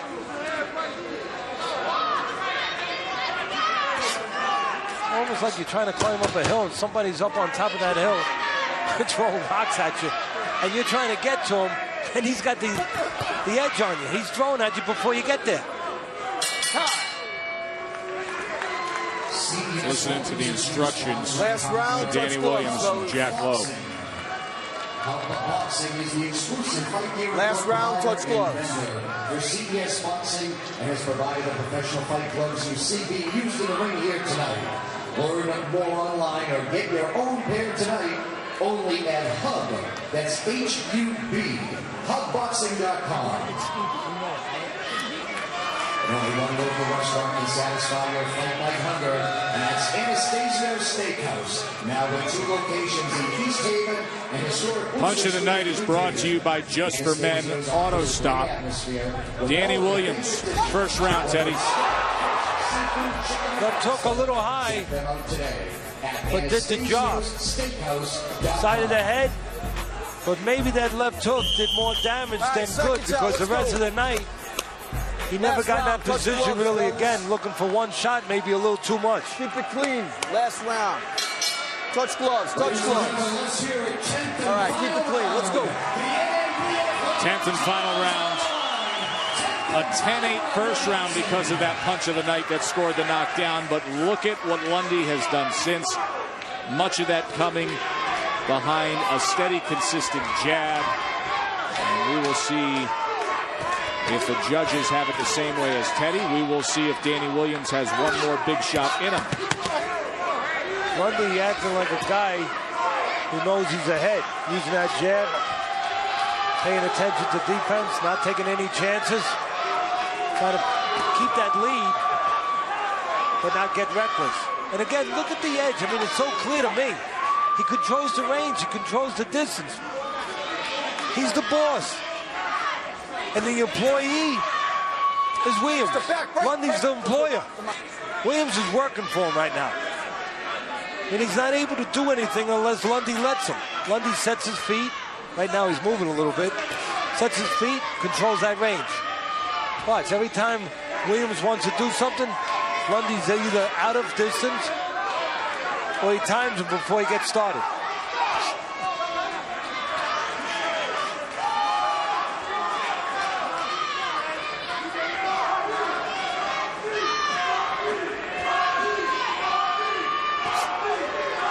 Starting to look like the kind of fight with Muhammad Ali years ago when he, when he would be in charge of somebody. Be a little rash, a little cocky. Toy with him a bit. Yeah, and he would say, "I'm your boss. What's my name? I'm the guy." And Lundy looks like he's got that kind of sense about him right now. I'm the guy. I'm controlling everything. You have no say here. I have say. I have control.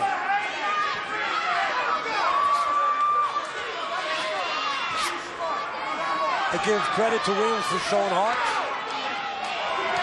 But the better game plan, the guy who acted like the mature fighter, the pro, and performed that way for the most part, Lundy. And a reason for it. He said it right from the beginning. Been in there with the better guys. And it's showing right now. That confidence, that steadiness showing right now.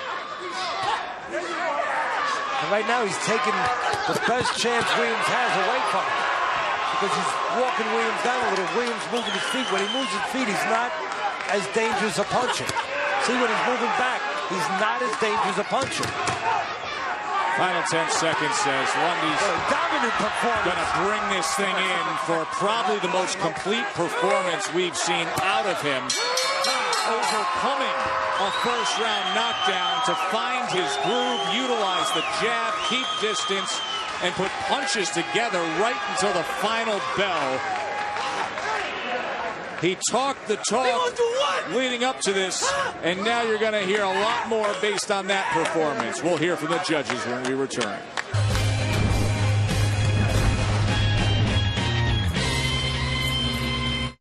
You can tell when a track works or not. You know, if people are dancing or if they're clearing the floor. Whether you're a rock star, people feeling good about themselves is what I strive for. Allie was great. She cuts exactly what I wanted. We rock the cut. Yeah. Nobody does what Papa John's does. It's Papa John's new Buffalo Chicken Pizza. Get a large for only $10. Featuring all white chicken. That's Papa John's quality for just $10. Call or click papajohns.com.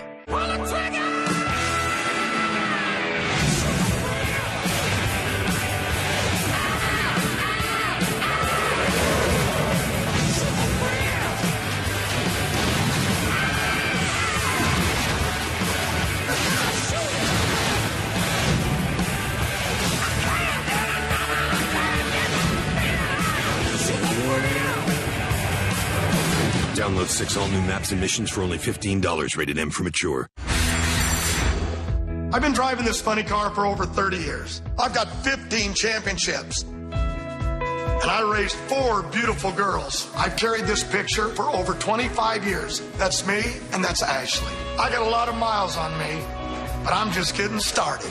It's never too late to help extend your car's career with the Castro GTX family of products. Find the one that's right for your car at CastroGTX.com. It's more than just oil. It's liquid engineering. You always wanted to have the biggest beer. Keep living the dream with Just for Men mustache and beard. Good girls like bad boys.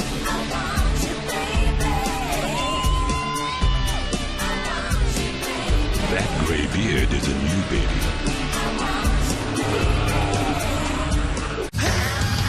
You have pride in the way you step out in public, especially when you have a good haircut. Diana was amazing. And she knows how to do my sideburns right here. You're going to leave looking like a rock star. She rocked my cut. Supercuts. If you think Tylenol is the pain reliever orthopedic doctors recommend most for arthritis pain, think again and take Aleve. It's the one doctors recommend most for arthritis pain. 2 pills can last all day.